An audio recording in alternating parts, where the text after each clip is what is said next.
Financial problems are not confined to disadvantaged areas, but they are concentrated in them, including my electorate, which on the statistics is one of the most socio-economically disadvantaged places in the country. There's a lot of people in temporary work, casual work, suffering from the government's wage cuts, cuts to penalty rates already, casualised work, insecure work.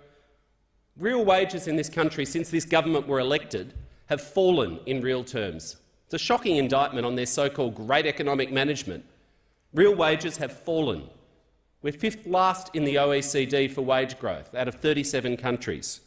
So this is the context in which these laws to allow people to borrow more money comes. Flat wages growth, casualised work, insecure work. It's a recipe for disaster. It is truly life-destroying when people get themselves into serious financial difficulties.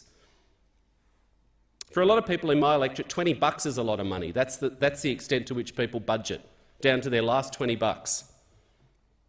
92% of financial counsellors agreed that if the laws are repealed, they can expect to see many more clients with unaffordable debt.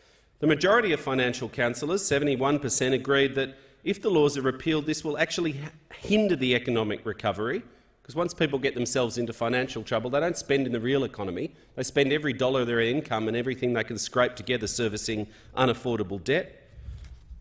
And irresponsible lending, of course, still occurs despite these laws. It's these laws which enable financial counsellors to actually argue the toss and get a fair go for people who've been treated appallingly by banks and financial institutions. I'll quote from a letter from Susan McGee, the CEO of the Casey North Community Information and Support Service. Our financial counselling team are regularly assisting clients who are overcommitted financially and experiencing severe financial and emotional distress as a result. Any reversal of these laws will further impact on workable outcomes for our clients and potentially leave them in a lifetime of debt with the risk of losing assets, including the family home or bankruptcy. The Royal Commission into Misconduct in the Banking, Superannuation and Financial Services industry quite clearly demonstrated the need to retain these laws. Just a few case studies. Both of the local organisations have sent me case studies. All members have been sent case studies. The sort of real-world impacts that happens to people right across Australia. Melissa, in my electorate, is a 55-year-old woman. She fell prey to a scammer who preyed on lonely and vulnerable women living alone. She ended up in $120,000 of debt. This had been financed over 12 months by the bank, more personal loans, more mortgage advances, repeated increases to her credit card limit. All the signs were there, with no checks by the bank whatsoever. The financial counsellor helped her take an ombudsman's complaint, and they discovered and found there was a breach of the responsible lending laws. It saved her house. 55 years old, 8 more years of working. If these laws were not there, Melissa would have lost her house and retired into utter poverty. John's a guy in the electorate who's close to homelessness. He was a job seeker. He went to his bank. He's living between fortnightly job seeker payment to job seeker payment.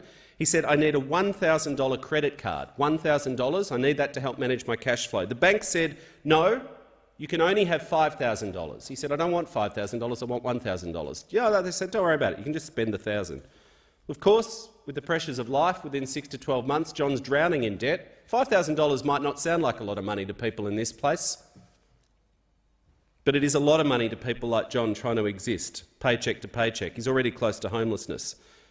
This was resolved. They wiped most of the debt and left it at a level that he could pay off, and it was only resolved due to the responsible lending laws. The other examples, a person whose only income is from a disability support pension was given a loan for a car where the payments leave them without money for food or utilities. These laws are scrapped. Where's the protection for ordinary Australians? I have the most multicultural council area in the whole of Australia. They'll be particularly harsh for culturally and linguistically diverse people of those backgrounds with languages other than English being their primary language. Gamblers offered multiple $50,000 home loans within 12 months of each other with an unproven capacity to pay. A 72-year-old client given a 30-year home loan. It's these laws which protect Australians from this kind of predatory lending, and the government wants to scrap them.